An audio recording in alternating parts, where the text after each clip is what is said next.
All right, so there's a lot to unpack with what happened yesterday at the polls, so let's go through it all with our two guests tonight here on the Final Five. On the left, Ashwani Jain, former Democratic candidate in Maryland's 6th Congressional District, also worked in the Obama administration. On the right, former FERC Chair Neil Chatterjee, who worked during the Trump administration. The first one we can say at this point. Good to see you both tonight.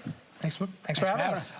Both return guests to the show. I want to start with you, Neil. We had you in here a couple weeks ago. Obviously, a lot of unknowns at that point. Those are all out of the way now. We know who's going to be at 1600 Pennsylvania Avenue on January 20th.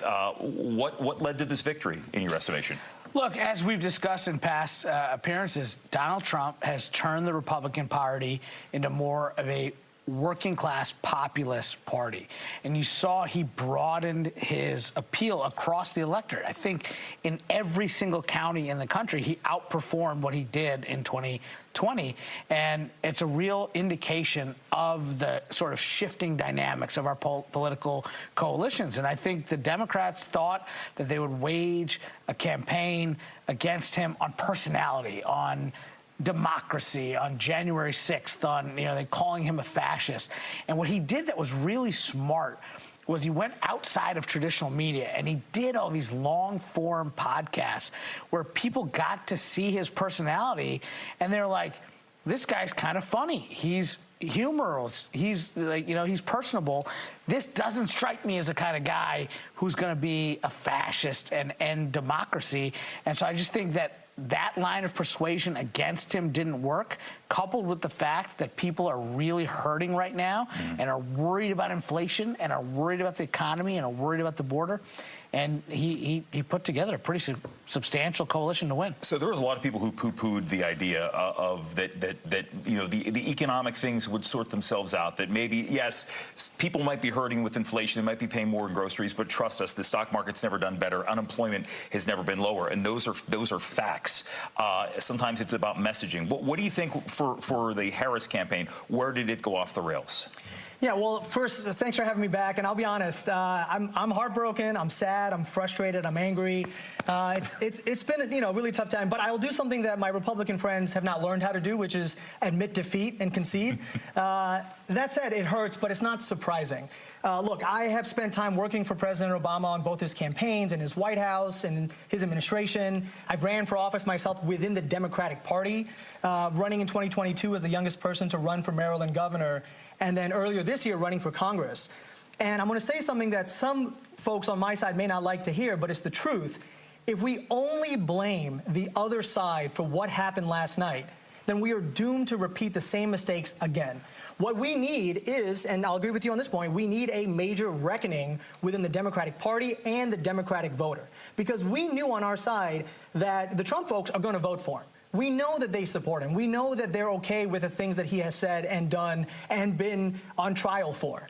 But what we need to focus on is how do we refocus and build up a better bench and not just focus on status quo candidates from the start up and not just at president level, but all the way down to school board. So we need to refocus and re-energize the base in a much more sustainable way if we're going to make sure we make some progress in the future. And that's something, maybe a pardon for Hunter Biden. Is there some sort of grand gesture that you think Democrats would be receptive to from the incoming Trump administration?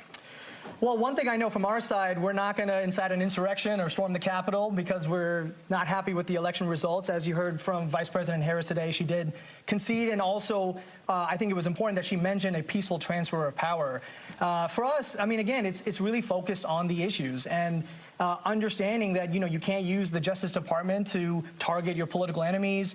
You can't boast about being a dictator on day one. I mean, I think if those things that President-elect Trump has said and championed don't happen, then I think there's room for us to actually work together and make progress on a lot of issues. There are a lot of people, though, that will say when they look at some of the cases against Donald Trump that they see that targeting by way of the Biden DOJ, and they see it from that way, and maybe that may have... I haven't seen any exit polling. I haven't seen anybody who said that's what swayed their vote, but there certainly was a lot of speculation that maybe that may have turned some people. Do you believe that?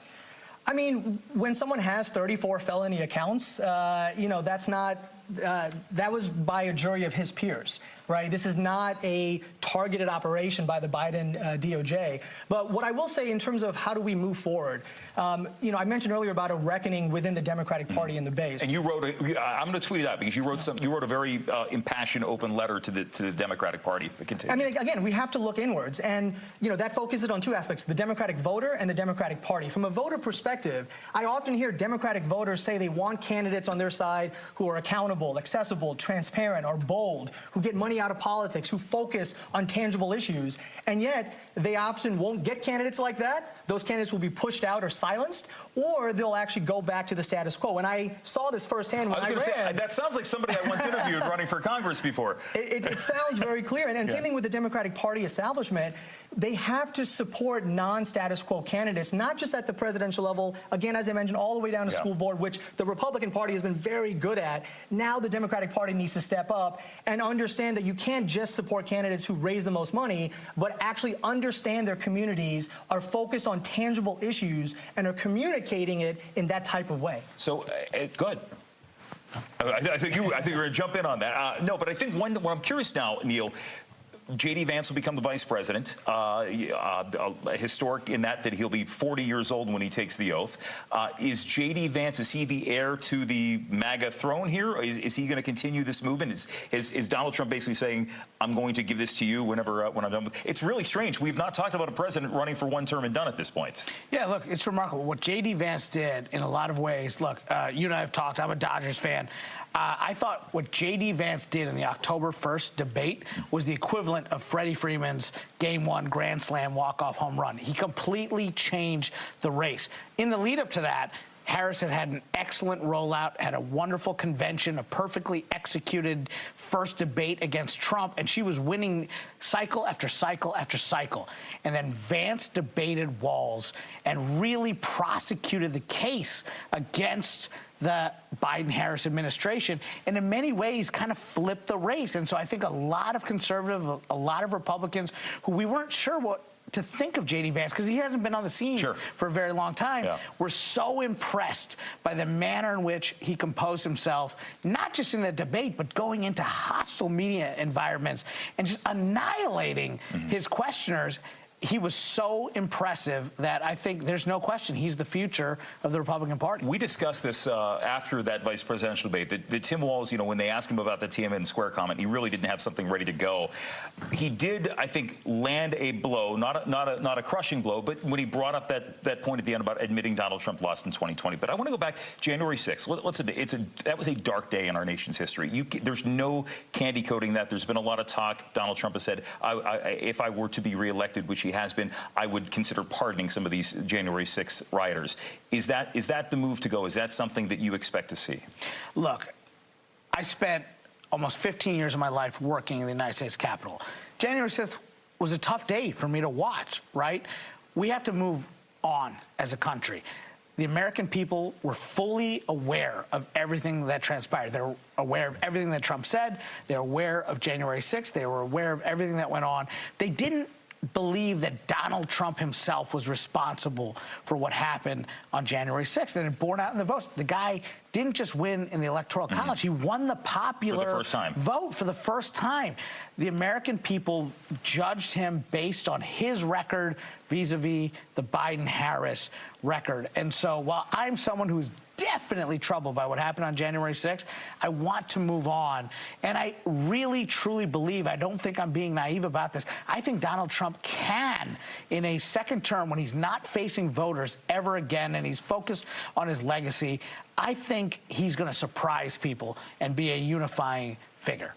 I'll give you 15 seconds to give the final word on this, Ashwani. We Democrats are hurting. We need a reset, refocus, regroup, focus on issues.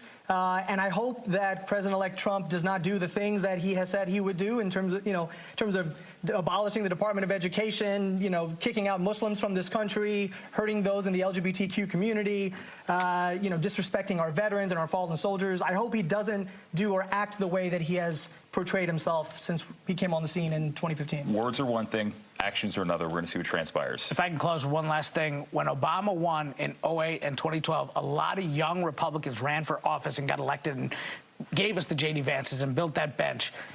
I want to see guys like him run in the Trump era and, you know, see what the future looks like. Good way to end it. Gentlemen, thank you both. Good to see you both again. Thank you. Thanks for having Likewise. me. Our pleasure. Final Five is back after this.